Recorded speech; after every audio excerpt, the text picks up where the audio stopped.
Picture this moment etched into my memory like a scar that never quite fades. The morning of what should have been the happiest day of my life unfolding not in the glow of a sunlit aisle, but in the chaotic swirl of my sister's impulsive celebration that hijacked everything I had carefully built over months of late-night planning and whispered dreams with my fiancé Mark, who stood there in our modest living room adjusting his tie with that patient smile of his while I tried to hold back the rising tide of frustration bubbling up inside me as calls from family poured and confirming they would all be at Lisa's bash instead of witnessing our vows exchanged in the simple community hall we had reserved with its wooden beams and wildflower arrangements that symbolized the quiet life we both craved after years of scraping by in our small Ohio town where everyone knows your business, but few truly stand by you when it counts.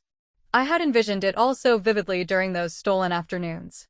Flipping through dog-eared bridal magazines in the local library, the kind filled with images of couples starting fresh amid the rustle of autumn leaves and the distant hum of harvest combines. But reality twisted that vision into something unrecognizable when Lisa announced her party for her boyfriend Jake's birthday. Claiming the date was non-negotiable because of some flimsy excuse about venue availability that rang false even to my optimistic ears, and yet my parents, ever the peacemakers in our fractured family dynamic, sided with her without a second thought, their voices on the phone laced with apologies that felt as hollow as the promises they made to show up later, leaving me to zip up my lace dress alone in the bedroom mirror. The fabric whispering against my skin like a reminder of dreams deferred while outside the window tents sprouted in our shared backyard like unwelcome invaders under the relentless sun that should have been shining only for me and Mark as we drove to the hall with the radio playing our favorite oldies to fill the silence heavy with unspoken disappointment. The drive there stretched out endlessly, each mile marker a tick of the clock amplifying the knot in my stomach as Mark reached over to squeeze my hand, his callous fingers from years at the hardware store grounding me just enough to keep the tears at bay. But by the time we pulled into the gravel lot dotted with familiar cars from our neighborhood friends who had shown up despite the gossip mill churning about the family drama brewing back home, the absence of my parents hit like a punch to the gut. Their empty spots among the folding chairs arranged in neat rows under the string lights I had strung myself during a weekend of laughter and light-hearted bickering with Mark about whether to add more twinkle or keep it understated to match our no-fuss personalities. Guests milled about with sympathetic smiles, aunts and uncles murmuring condolences for the unfortunate timing, while uncles cracked jokes about family obligations pulling people in every direction like tugs of war at a county fair. But I forced a laugh that tasted bitter on my tongue, circulating with a tray of punch that sloshed slightly in my unsteady grip as the officiant cleared his throat to begin. His words about love enduring all trials ringing ironic in the air thick, with the scent of fresh hay bales used as rustic decor that now seemed to mock the fragility of my own commitments. Mark's eyes met mine across the makeshift altar, his vow delivered with that steady baritone voice promising forever through the mundane and the messy, and for a fleeting second, the world narrowed to just us. Our rings sliding into place with a soft click that echoed louder than the distant bass thumping from Lisa's party speakers carrying on the breeze. But as we turned to face our sparse crowd for the recessional, the reality crashed back in waves of what-ifs and why-nots. The cake waiting, untouched on its lace-draped table symbolizing celebrations half-baked and promises unkept by those who should have mattered most. We pushed through the reception anyway, toasting with plastic cups that clinked like fragile resolutions, friends sharing stories of their own wedding mishaps to lighten the mood. One cousin recounting how rain flooded their outdoor setup, turning it into a muddy spectacle that somehow bonded everyone closer, but my mind wandered back to the house where laughter erupted in bursts. Imagining Mom bustling with trays of store-bought appetizers and Dad grilling burgers for Jake's crowd as if this were the event of the season, their choice to prioritize Lisa's fleeting romance over my lifelong commitment feeling like a betrayal rooted deep in patterns from our childhood, where she always shone brighter in their eyes. Her dramatic flair earning applause while my quiet achievements faded into the background like footnotes in a family album no one bothered to flip through anymore. Mark suggested we cut out early, his arm around my waist steering me toward the car with keys jingling like keys to an escape we hadn't planned, and as we drove away toward our honeymoon cabin by the lake, the kind of secluded spot with creaky docks and fire pits for s'mores under starlit skies, my phone lit up with photos from the party. Lisa's posts beaming with captions about unforgettable nights and family unity that twisted the knife deeper, each image a vivid reminder of seats left empty and hearts left bruised in the name of keeping the peace at any cost. The lake air eventually soothed the raw edges when we arrived, the water lapping gently against the shore as we unpacked our bags filled with hopes for reconnection away from the noise. But even there, in the quiet hours watching fireflies dance over the ripples, the hurt lingered like a shadow refusing to dissipate with the twilight, conversations with Mark turning introspective as he shared his own frustrations from growing up in a big family where birthdays got lost in the shuffle, his empathy weaving a thread of solidarity that helped me unpack the layers of resentment toward Lisa and our parents who seemed perpetually tuned to her frequency. Days blurred into lazy routines of fishing lines cast into the calm and walks along wooded paths where pine needles crunched underfoot, but on the last evening as the sun dipped low painting the sky in hues of orange and pink, my phone finally caught a signal strong enough for the voicemail that changed everything, the lawyer's voice from Aunt Clara's estate in Cleveland delivering the news of her and Uncle Ray's sudden passing in a car accident on their way back from a weekend getaway. His tone measured yet urgent as he insisted I come for the will reading because I was named as the primary beneficiary, the words hanging in the air like a lifeline tossed into turbulent waters, stirring a mix of grief for the aunt who had always seen my worth beyond the family noise and a spark of intrigue about what this could mean for a future. Suddenly unmoored from the expectations that had weighed me down for so long. Returning from that lakeside escape felt like stepping back into a house where the air still carried the faint echo of celebrations that never included me. The kind of homecoming where unpacked suitcases sat in the corner gathering dust while I tried to slip into the rhythm of everyday life, with Mark heading off to the hardware store each morning, his truck rumbling down the driveway leaving me to sift through event bookings on my laptop in the quiet kitchen where sunlight slanted through the blinds casting long shadows that mirrored the lingering disappointment from my wedding day, now reduced to a handful of photos on my phone showing smiling faces around an altar minus the family portraits I had once imagined framing on our mantel. The silence from my parents stretched thin like overused elastic, broken only by a single sympathy card arriving in the mail from Mom, its generic words about Aunt Clara's passing scrawled in her familiar cursive, but conspicuously silent on the wedding oversight, as if acknowledging it would crack open the floodgates of explanations they preferred to keep dammed up behind years of preferential treatment that always tilted the scales toward Lisa's whims, leaving me to navigate the fallout alone with nothing but Mark's steady presence and the occasional wry comment from him about how some families operate like poorly oiled machines creaking along on favoritism rather than fairness.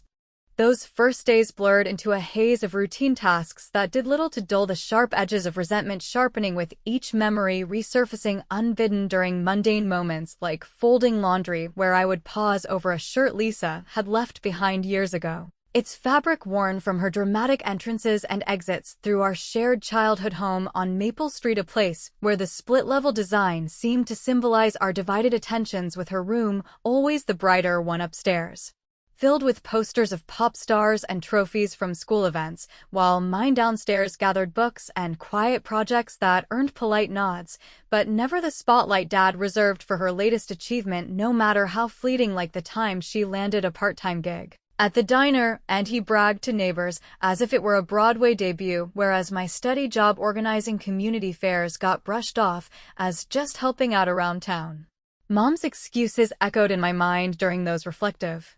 afternoons, her voice from phone calls past justifying the imbalance by calling Lisa the sensitive soul who needed extra encouragement to bloom, while I was the reliable one who could handle whatever came my way, a narrative that conveniently absolved them of the effort to celebrate my milestones, equally leaving me to wonder if the wedding snub was merely the culmination of a lifetime pattern where family loyalty meant propping up the squeakiest will even if it ran over the quieter ones in the Process.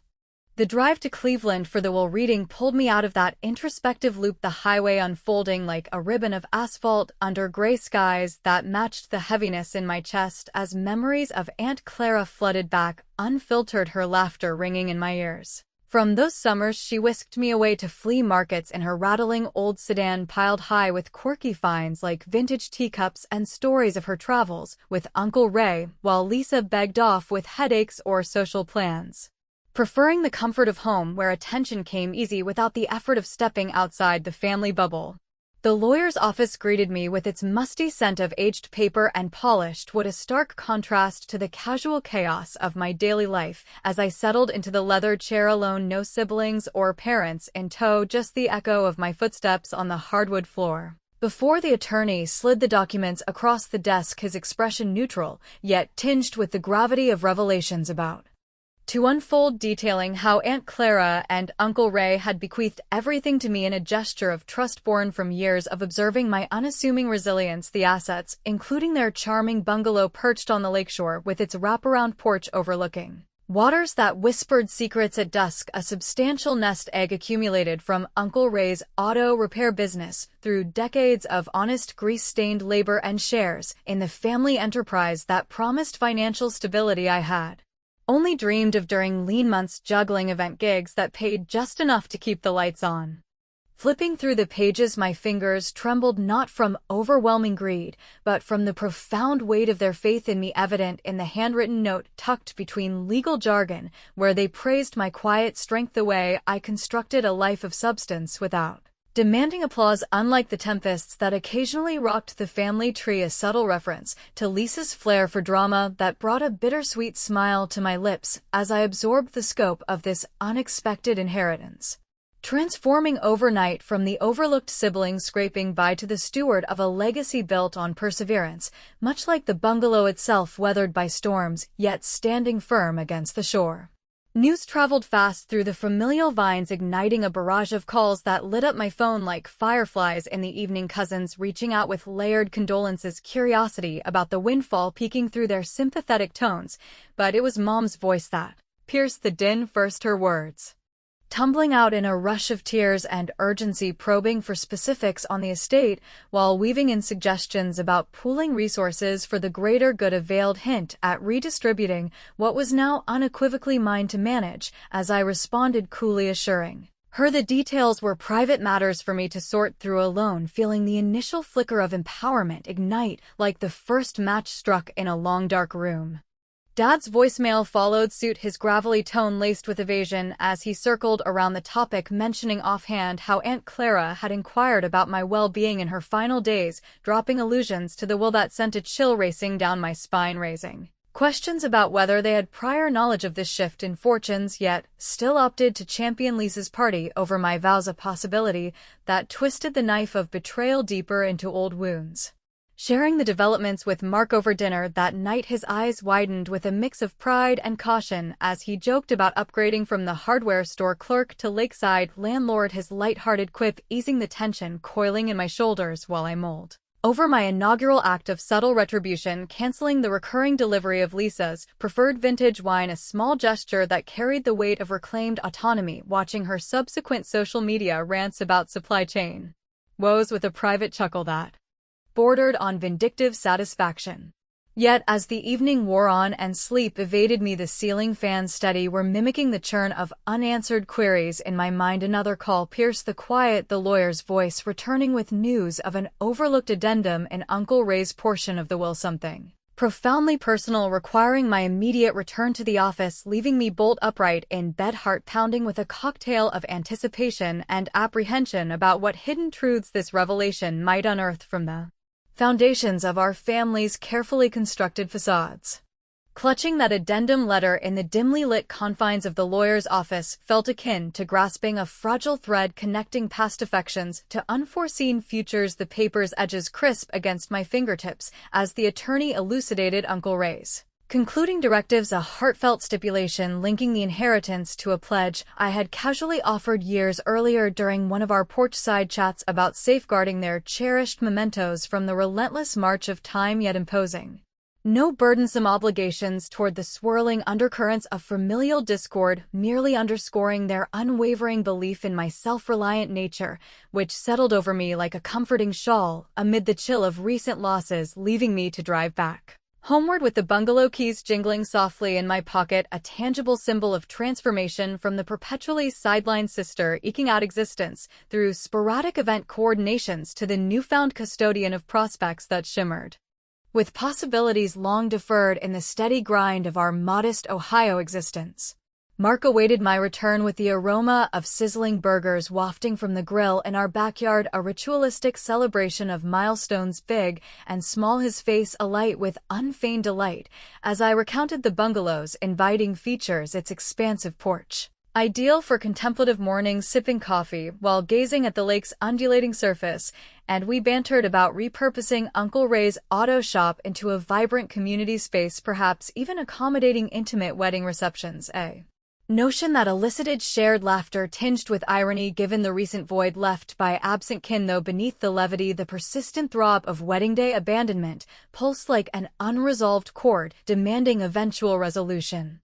The inheritance's ripple effects cascaded through family channels with alarming swiftness, prompting Mom's unanticipated arrival at our doorstep bearing a steaming casserole dish, whose bland flavors evoked more nostalgia than nourishment, her gaze repeatedly straying toward the sheaf of legal documents perched innocuously on the kitchen counter as she launched into effusive praises for Aunt Clara's discerning judgment, all the while interspersing subtle overtures about leveraging portions of the windfall to bolster Lisa's precarious circumstances, framing it as a collective familial uplift that masked deeper intentions of redistribution. Lisa joined the fray via a crackling FaceTime connection from her cluttered living room, Jake lounging conspicuously in the frame, her expression a masterclass in practiced vulnerability as she extolled her purported lifelong advocacy for my aspirations, now beseeching reciprocity through an elaborate reenactment of my nuptials specifically tailored to afford everyone a proper chance at attendance, thereby atoning for the regrettable oversight of that initial ceremony, a proposal that nearly drew a derisive snort from me, envisioning their frantic jockeying for prime seating akin to children squabbling over holiday treats. Yet I modulated my response into ambiguous affability, my tone honeyed with feigned enthusiasm, while internally sketching the contours of a stratagem as pointed as a well-honed strategy session, ensuring their redemption came laced with the bitter aftertaste of accountability. Amusement threaded through their ensuing entreaties, particularly during Dad's subsequent telephone overture wherein he advocated utilizing the lakeside property for the faux event, his delivery clipped and pragmatic, as though my acquisition rendered me an extension of their event planning service, and I countered with a quip about accommodating the spectacle only if they underwrote the accompanying farce complete with theatrical embellishments, his chuckle forced, yet revealing cracks in their composed facade. Yet lurking beneath the comedic veneer, accumulated indicators painted a troubling tableau, Mom's inadvertent allusions to mounting household expenditures reminiscent of diner stacks during peak hours, Lisa's intensified scrutiny of my fiscal maneuvers echoing her long-standing propensity for unreciprocated appropriations, and one overcast afternoon, while ostensibly aiding in cataloging Aunt Clara's archive snapshots at the parental residence, I unearthed a dog-eared missive from the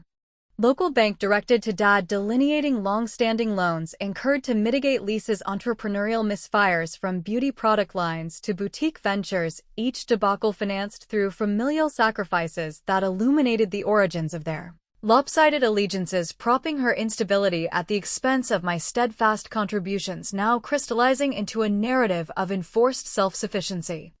This epiphany catalyzed my inaugural substantive reprisal, executed with calculated subtlety by convening them for a so-called preparatory luncheon at an upscale bistro downtown, where I magnanimously covered the tab, utilizing the fresh influx of resources, then artfully disclosed intentions to allocate a significant tranche of the bequest toward a shelter for women in transition, observing their countenances stiffen into masks of feigned approbation, Lisa's verbal endorsements ringing hollow against the avarice flickering in her eyes, a maneuver that delivered gratifying precision without escalating to overt confrontation, though observers might question the propriety of deriving pleasure from such orchestrated discomfort. As the gathering concluded with polite farewells, my device vibrated with an incoming dispatch from an unidentified correspondent, Lisa's confidant at the salon, divulging that my sibling had been disseminating unflattering narratives among patrons, asserting the inheritance constituted a communal reservoir from which she merited equitable extraction, and more alarmingly, that she had unearthed discrepancies in Uncle Ray's testament potentially amenable to legal challenge should I decline to acquiesce in their overtures. Reclining in the hushed sanctuary of our bedroom that evening, Mark's rhythmic respirations providing a soothing counterpoint to my turbulent cogitations, I fixated on the unheeded correspondence, a latent explosive amid the veneer of reconciliation, pondering whether my burgeoning zest for this inversion positioned me as antagonist or avenger in this protracted saga, and as my hand extended toward the screen to probe further, an additional alert materialized, furnishing irrefutable documentation of Lisa's clandestine credit encumbrances funneled through our parents' domicile, a discovery that constricted my breath with the dawning comprehension that their entreaty for a ceremonial reprise stemmed not from authentic remorse, but from imperatives of deliverance teetering on the precipice of fiscal ruin. Armed with the incriminating evidence of Lisa's financial entanglements glowing on my phone screen like a clandestine beacon illuminating the true underbelly of their familial overtures, I immersed myself fully into the orchestration of the deceptive vow renewal, transforming the lakeside bungalow into a stage set for revelations that would peel back layers of pretense accumulated over decades of unbalanced affections and covert sacrifices, the invitations dispatched with meticulous care, positioning my parents and Lisa as central figures in what they perceived as a conciliatory gesture, while in reality each element, from the floral motifs subtly inscribed with phrases evoking belated recognitions to the curated playlist weaving in songs about overlooked promises, served as threads in a tapestry of accountability designed to ensnare without immediate alarm, allowing Mark and me to collaborate in hushed tones over blueprint sketches spread across the kitchen table, his practical insights from hardware layouts enhancing the structural illusions of the tents and pathways that would guide them unwittingly toward confrontations long overdue. Mom's effusive responses flooded my inbox with queries about attire, and seeding her enthusiasm a veneer over the underlying relief at potential fiscal reprieve, while Dad's laconic affirmations masked his strategic calculations, and Lisa commandeered virtual planning sessions from her end, injecting ostentatious suggestions like extravagant photo booths stocked with memorabilia from her infamous party, a bid to reclaim narrative control that I accommodated with calculated acquiescence, ordering custom props emblazoned with ironic captions about second acts that arrived in packages, provoking her momentary bafflement, yet ultimately her smug approval, unaware of the barbs embedded therein. The preparatory weeks dissolved into a frenzy of logistical maneuvers interspersed with moments of levity that kept the burgeoning vindictiveness from overwhelming my resolve, particularly when Jake's opportunistic texts solicited introductions to my burgeoning network for catering bargains, a transparency that prompted me to forward them to Mark with annotations likening the scenario to a circus, where everyone vied for the center ring, his retort about preparing emergency exits for inevitable flare-ups eliciting a genuine chuckle amid the tension, as I fine-tuned the event's core deceptions, ensuring the guest roster blended sympathetic allies from my event circles with select relatives primed to absorb and amplify the unfolding truths without derailing the facade. Conflict intensified through incremental disclosures that reshaped my understanding of the favoritism's roots during an impromptu visit to the parental home under the pretext of delivering event swatches, where I rifled discreetly through Mom's cluttered desk, unearthing a yellowed correspondence from Aunt Clara dated to our turbulent teenage years, sternly cautioning Dad against the perils of perpetual indulgence toward Lisa's caprices lest it erode the foundational ties binding the family, a missive intertwined with references to the very indebtedness now ensnaring them, revelations that contextualize their lopsided devotions as a misguided atonement for earlier bailouts on her string of aborted pursuits, from salon startups to ill-fated online sales schemes, each venture propped by loans drawn from household reserves, leaving my contributions as the uncelebrated backbone of stability, now fueling a resolve tempered by empathy yet unyielding in its pursuit of equilibrium. Parental manipulations escalated during a pre-event supper at the local diner, its vinyl booths cradling conversations heavy with subtext, mom's eyes misting as she recounted the inaugural ceremony's mishap as a mere calendrical oversight, dad interjecting with murmurs about impending hardships that my resources might alleviate, their appeals cascading like persistent drizzle, eroding resolve, though I parried with non-committal nods, preserving the illusion of softening while internally cataloging each plea as ammunition for the impending unmasking, a dynamic that might invite scrutiny from observers questioning whether my orchestration veered into vindictive excess or represented a necessary reclamation of agency long denied. My subsequent stratagem unfolded with elegant precision, engaging a financial consultant under the guise of matrimonial advisor, who during a guided tour of the bungalow's grounds dispensed erudite observations on asset fortification, his discourse pointedly attuned to Dad's unease, the implications of safeguarding legacies resonating without explicit accusation, delivering a sting of awareness that registered in their subdued demeanors, a reprisal savored for its intellectual acuity rather than brute force, though it risked painting me as the architect of discomfort in a saga where healing and retribution blurred at the edges. Subsequent developments layered additional intrigue, with the lawyer's confirmatory call affirming the testament's impregnability against challenges, yet alluding to Lisa's furtive consultations with attorneys scouting grounds for invalidation predicated on nebulous assertions of coercion, a desperation born from her escalating predicaments that underscored the fragility of their redemption narrative as the eve of the contrived nuptials approached, casting the bungalow's porch in twilight hues, where I lingered surveying the lake's serene expanse, its waves murmuring uncertainties, while finalizing directives with Mark, who quipped about contingency plans for emotional tempests, the atmosphere electric with foreboding as family conveyances were slated to arrive at dawn, expectant of absolution but primed for upheaval. In that suspended interlude, my device hummed once more, bearing an anonymous dispatch replete with snapshots of Lisa hawking Aunt Clara's heirloom baubles, the very trinkets I had coveted in childhood, now liquidated to staunch her monetary hemorrhages, accompanied by a preliminary draft of her litigation initiative timed for the ceremony's aftermath, a stratagem to leverage the event's goodwill for legal leverage, leaving me transfixed by the diminishing light, the quandary acute whether to precipitate an immediate reckoning or permit the charade to culminate in a spectacular denouement teetering on the brink of irreversible schisms. Dawn broke over the lake with a deceptive serenity, the first rays piercing the mist-shrouded waters to illuminate the bungalow's grounds, where tents billowed softly in the breeze, their white fabrics a pristine canvas for the deceptions I had so meticulously woven throughout the preceding weeks, transforming Aunt Clara and Uncle Ray's cherished retreat into a venue pulsing with the potential for cathartic upheaval as guests began to assemble in clusters of familiar faces drawn from my carefully vetted network of supportive friends and a handful of impartial cousins who mingled over trays of fresh mimosas, the effervescent bubbles mirroring the undercurrent of anticipation that thrummed through the air, while Mark positioned himself at my side, his presence a steadfast anchor in the simple blue gown I had selected for the occasion, its unadorned lines evoking the authenticity of our original ceremony, a deliberate contrast to the ostentation Lisa had pushed for in her misguided attempts to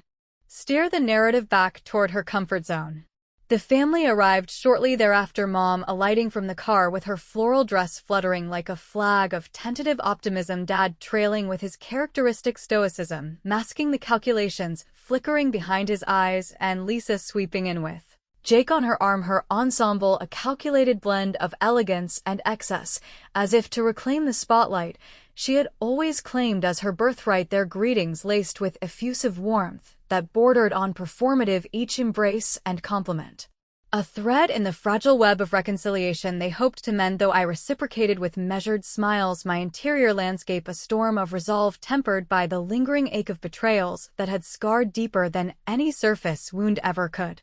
As the quartet struck up their initial melodies, a medley of gentle strings that evoked promises of harmony, the procession commenced with me and Mark leading toward the improvised altar framed by Clara's antique china displayed on linen-draped tables, each piece a silent testament to the legacy now under my stewardship, the officiant a trusted colleague from my event days, delivering vows infused with layered significances about enduring commitments amid trials of neglect and rediscovery, his cadence steady and resonant, drawing nods from the assembly, while Mom dabbed at her eyes, believing this to be the long-awaited atonement. Dad observed with a nod of approval, and Lisa beamed as if her interventions had birthed the entire affair, oblivious to the mechanisms ticking beneath the surface that I had engineered to culminate in exposures as precise as they were poignant. Midway through the exchange, as the words about fidelity hung in the balmy air, I signaled subtly to the musicians, prompting a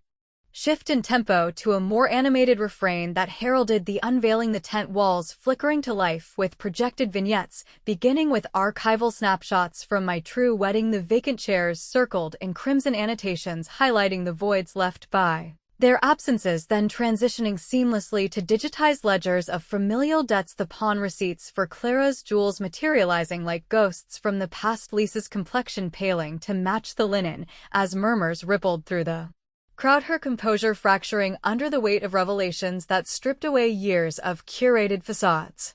The reprisal cascaded in orchestrated phases, each revelation a calibrated strike designed for maximum clarity without descending into chaos, the financial consultant rising first under the pretense of a celebratory oration to delineate the intricacies of estate preservations, his exposition laced with data points that illuminated the loans and liabilities encumbering the parental household without direct indictments, yet landing with the force of unspoken truths, Dad's utensils clattering against his plate in a betrayal of his guarded demeanor, while the assembly absorbed the implications with a mix of sympathetic glances and subdued affirmations. Lisa's moment arrived next, her prepared remarks about sisterly bonds interrupted by a curated audio-visual sequence, replaying her archived messages from the fateful day, her voice echoing tinny and triumphant through the speakers, recounting the party's triumphs with gleeful disregard for the parallel heartache unfolding miles away, the contrast amplifying the sting as friends stifled chuckles at my interjected asides delivered via a discreet microphone, likening the scenario to a family reunion where the prodigal's feast overshadowed the quiet feast at home, a wit that diffused tension while underscoring the inequities without veering into outright vitriol, though it invited introspection from onlookers who might ponder if my orchestration tipped toward schadenfreude or served as essential reckoning in a dynamic long skewed against equity. Emotions crested amid the ensuing tumult, Mom's tears evolving into pointed laments, accusing my machinations of exacerbating fractures rather than mending them, Dad's entreaties for fiscal intervention cloaked in pleas for unity, and Lisa's vehement protests waving her contested documents like talismans of defiance, claiming the inheritance's manipulation of fabrication born of spite, the discord swelling like waves against the shore until the lawyer's unanticipated entrance quelled the fray, his briefcase a harbinger of final clarity as he articulated the testament's addendum, Uncle Ray's provision for debt absolution contingent upon unvarnished truths emerging in communal forum, a mechanism to compel authenticity that now activated, forgiving encumbrances only after the veils of denial lifted, leaving the assembly breathless with the profundity of such posthumous wisdom. Confronting them squarely, my voice unwavering amid the charged atmosphere, I articulated the profundity of the wounds inflicted not merely on that singular day, but across a lifetime of overlooked validations, the quiet milestones eclipsed by louder distractions, yet paused at the threshold of absolution, the choice to extend the keys or fortify the barriers hanging in ambiguous suspension as Mark drew me aside, his query about whether this catharsis heralded closure or ignited fresh conflagrations lingering unanswered while we retreated to the porch, the lake's whispers weaving through the twilight, its surface a mirror for unresolved quandaries. In that fading light, with the assembly dispersing into hushed conversations, the bungalow reclaiming its tranquil poise, I contemplated the expanse before us, the inheritance not merely a windfall, but a catalyst for redefining boundaries where self-preservation intertwined with the ghosts of loyalty, the decision to remit the funds or embrace enduring solitude, unspoken yet resonant, posing eternal inquiries about the price of familial ties and the liberation found in selective detachment. Leaving the horizon shrouded in mist where paths diverged without decree, the raw essence of reconciliation's cost etched indelibly into the narrative's open-ended close.